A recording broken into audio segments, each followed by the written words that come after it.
bakka haqti injire bakka dhugaan injire qaroomin injiru namni sammuun isaa gidiraan guutame qaroo ta'uu danda'u ofillee fayyadu biyyallee fayyadu ameet amanama wanni qaroomin kan argamu sammuu dhugaa sammuu qulqulluu keessaa qaroomin baa beekumsi mad bakka haqti injire bareedummaan injiru jaamna bakka haqti injiraan jagnummaan injiru jaan namni kan ofitti amantummaa qabaatu kan jagna ta'ee waan tokkotti xiyyeeffatee hojjetu kanii kaayoo dhaabbateefillee of kennuu danda'u sammuu qulqulluu fi bakka haqti jirtu ofitti amantummaan jirama eexamanama bakka haqti jirtu tokkummaan jira eexamanama kanaafuu tokkummaa kan arbisu maal wal amantii dhabuu wal sobuu wal shakkuu sammuun dharaan guutame dhugaa sin argu rakkina sin argu fala sin argu kanaaf bakka haqti injire bakka dhugaan injire qaroomin injiru namni sammuun isaa gidiraan guutame qaroo ta'uu danda'u Komishiniin Gumrukaa baatiiwwan 6 darbanitti galii birrii biliyoona 200 fi biliyoona 3 walitti qabu beeksiseera. Komishinarri komishinichaa dabalee qabataan raawwii baatiiwwan 6 darbanii ilaalchisee miidiyaa fi ibsa kennaniin baatiiwwan 6 jalqabaa barbaachitachaatti galii birrii biliyoona 100 fi biliyoona 90 walitti qabuuf karoorfameen galii birrii biliyoona 200 fi biliyoona 3 ol walitti qabamuu himan. Kunis karoorichaa dhibbantaa 106 milkeessuun akka danda'ame dubbatan galichi kan walitti qabames qaraxaa fi taaksiiwwan garaagaraa irraa ta'uu ibsu isaanii tajaajila oduu Itoophiyaatu gabaase hojiilee to'annoo kontrabaandii fi daldala waliin dhahuun birrii biliyoona 100 fi biliyoona 7 fi miliyoona 200 fi miliyoona 43 ol baraaruun akka danda'ames ibsaniiru. Labsiin barnootaa waliigalaa biyyattii qophaa'aa jiru hudhaalee cabiinsa sirna barnootaa keessatti mudataa ture kan furu akka ta'e himame manni maree bakka bu'oota uummataa afraffaa yaa'ii idilee 17ffaa taa'een labsii wixinee sirna barnootaa waliigalaa raggaase manni marichaa obbo Biraanuu Addeeloo komishinara olaanaa komishinii mirga namoomaa Itoophiyaa gochuun muudeera Kabree Zalaalam. Manni marii bakka bu'oota uummataa yaa'ii idilee isaatiin wixinee labsii barnoota waliigalaa koree dhaabbii mana marichaatiin dhiyeeffame irratti mari'ateera. Mana marii bakka bu'oota uummataatti walitti qabaan koree dhaabbii dhimmoota misooma humna namaa bobbii hojii fi teekinooloojii Dr. Nagarii Leencoo gabaasa dhiyeessaniin wixinichaan labsii duraan ture irratti dhimmoota gurguddoo qabxiiwwan 75 ol irratti marii cimaa gochuun fooyya'insi taasifamuu himane. በረቂቅ አዋጁ ላይ ዝርዝር ውይይት በማካሄድ በማድረግ wixinee labsichaa irratti marii bal'aa gaggeessuun gorsitoota dhaabbilee mootummaa fi miti mootummaa oda fudhattoota dhimmichaa ta'anis irratti mari'achiifneerra. Qaamoleen dhimmi barnootaa biyyattii nu ilaallata jedhan gaaffilee 100 ol dhiyeessan xiinxaluudhaan galtee wixinichaa gochuun danda'ameera. Bu'uuruma labsii duraan ture irratti qabxiiwwan barnootaa gurguddoo ta'an 77 irratti fooyya'insi taasifameera. Keewwattoonni haaraa guddina barnoota biyyattiif gargaaranis itti dabalamaniiru. Wixineen labsii barnootaa waliigalaa qopheeffamaa jiru iftoomina qaqqabummaa fi qulqullina barnootaa biyyattii mirkaneessuu kan dandeessisudha jedhaniiru. መንግስት ለትምህርት ጥራት አግባብነት ለትምህርት ፍትሃዊ ተደራሽነት mootummaan qulqullina barnootaaf barbaachisummaa fi dhaqqabummaadhaaf xiyyeeffannaa guddaa kennee hojjechaa jira. Wixineen labsii barnootaa waliigalaa kunis xiyyeeffannoowwan kanaan qulqullinaa fi qaqqabummaa akkasumas iftoomina damee barnootaaf qopheeffameera. Miseensonni mana marichaa wixinicha bakka cimuun barbaachisutti yaada itti kennitanii akka raggaasiftan. Miseensonni mana marichaa yaada kennaniin wixinichi hojiirra yoo oolfame guddina barnootaa biyyattiif akka gargaaru himani. አንድ ሀገር ውስጥ በአጠቃላይ ትምህርት ዘርፍ በግል በመንግስት በህዝብ ይያል biyya tokko keessatti damee barnootaa waliigalaan dhaabbilee mootummaas ta'e dhuunfaa keessatti olaanaadhaan xiyyeeffannoo kan barbaadudha.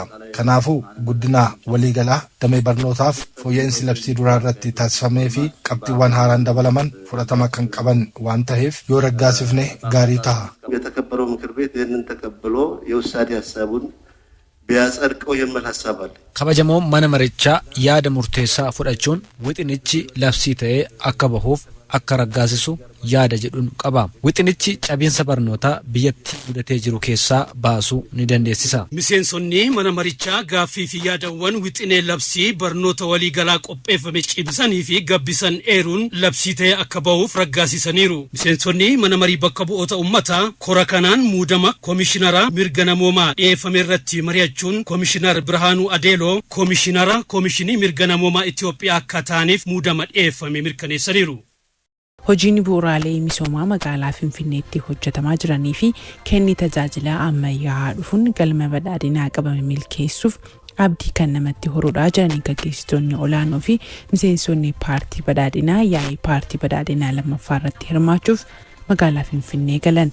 Hirmaattonni yaa'ichaa hojiiwwan misoomaa fi kenna tajaajila mootummaa magaalichaa daawwataniiru. Girmaa Hundee. Hooggansa paartii badhaadhinaatiin hojiiwwan misoomaa biyyattii keessatti hojjetamaa jiran rakkoo hawaas dinagdee uummataa hiikuun alaa hawwattummaa biyyattii dabaluun imala guddinaa biyyattiin qabattee milkeessuu keessatti gumaacha olaanaa qabaata. Gaggeessitoonni olaanoo fi miseensonni paartii badhaadhinaa yaa'ii paartii badhaadhinaa lammaffaa irratti hirmaachuuf magaalaa Finfinnee jiran hojiiwwan misoomaa magaalichatti hojjetamaa jiran daawwataniiru.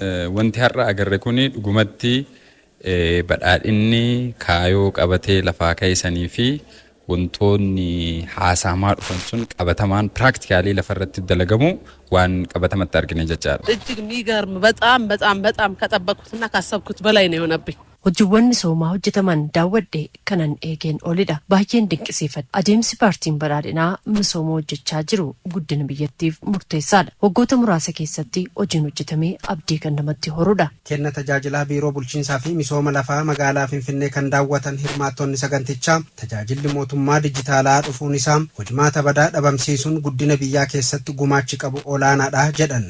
Yeroo nama keessa jiru kun kan immoo bara digitaalaayizeeshiniiti. Addunyaan garasitti deemaa jira. Wanti hundumtuu moobaayilii irratti wanti hundumtuu namni iddoo jirutti argachaa jira waan ta'eef biyyi keenyas kanatti makamuun ishii akkuma ka'ee galmi badhaadhinaa jiruu fi jireenya hawaasaa akkasumas immoo biyya hiyyummaa keessaa baasu waan ta'eef dijitaalaayizeeshiniin guddina inni akka ariifatu taasisaa. Guddinni kun immoo hawaasa jidduuttis walitti dhiyeenyi guddinaa akka inni dhufu kan taasisu waan ta'eef baay'ee gaarii fi kanaan yoo tuufee biyyi keenya yeroo gaabatti kaayyoo akka paartiitti taasisan galma badhaadhinaa bira gaamuuf taasisan ni milkooftee yookaan immoo bira geessee dhameeti kan yaadamu. Tajaajila uummata kennamuu balleessu keessaa tokko lafaa wal qabata. Kana immoo wanni fide maal inni tuttuqqaa baay'achuu isaati. Waraqata namaaf namni walitti dhufu kana bifa jijjiiruu danda'uun akka inni hojjetame kana ilaalee jira. Amma gaayoon laalu namni dandeettii qabuu fi xiqqooma hubannoo aayitii qabu moobaayilii isaarraa tajaajila kana onlaayinii argachuu akka inni danda'u wadheen jira. Kun immoo nama as dhufee yeroo isaallee ganzaba isaallee akkasumas immoo tajaajila irratti rakkoo keessa galuu hambisuu danda'a kan jedhu kan qabu.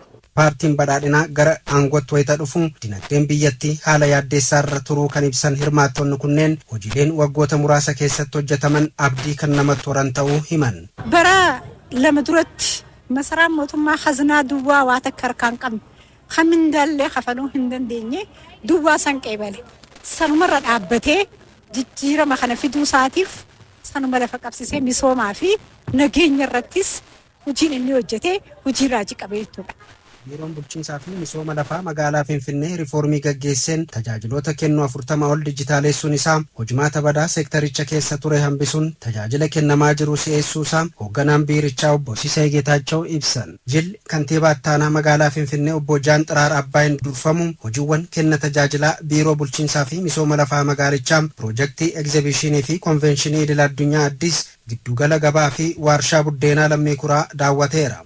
Aadaa Oromoo keessatti ilmoon namaa kun uumama hundaaf bakka kenna. Uumama hunda dhageeffata. Uumama hunda sirnaan ilaalaa nagahaan jiraata jechuudha. Misooma inni jennu dinagdee inni jennu kun kana keessaa baha. Kana keessaa dhalataa jechuudha. Yoo uumamni hundi nagaa qabaatan kana gochuu beektaa seera raammoo raaratti jedhee raammoo ijaan mul'atuuf ijaan hin mul'anneefi seera tume. Seera mukaa mukonnoo jedhee seera bosonaa fi bineensa bosona keessa jiraatu kan lafa keessa jiraatu dabalate. Seera dheedaareeraa jedhee yookiin seera maddaa margaa jedhe seera bishaanii fi waan bishaan keessa jiraatu kana hunda uumamaaf bakka waan kennuuf yoo kun hundi hundi eegame misoomni jira jechuudha. Yoo kun hundi eegame dinagdeen jira jechuudha. Ilaalchi Oromoon dinagdeef qabu isa kana nama sadarkaadhaan qooduun hin jiru gadaa keessa nama gartuudhaan ka adda qoodu kun gadaa Oromoo keessa hin jiru beektaa. Warra olaanaa warra jiddugaleessa warra gadaanaa gabaabaa dheeraan yookiin warra akkasii gosa gadaantu gosa olaantuu jechuun hin jiru. Namooma irratti ijaarame gadaan kun namaa miti bineensa kaaniifuu jenne miti namooma irratti ijaarame waan ta'eef gadaa keessa wanni akkasii hin jiru jechuudha. Sirni burjaazii sirni akkasii kun gadaa Oromoo keessa aadaa Oromoo keessa hin jiru. Nama kamiyyuu ta'e gosa kamiyyuu ta'e biyya kamiyyuu dhufe aadaaf duudhaa Oromoo kana barbaada jennaan lakkii ati gosa kanaa gosi kun gadaatti makamuu hin danda'u jedhee ofirraa hin deebisu. Sirriitti hubatamuu qaba.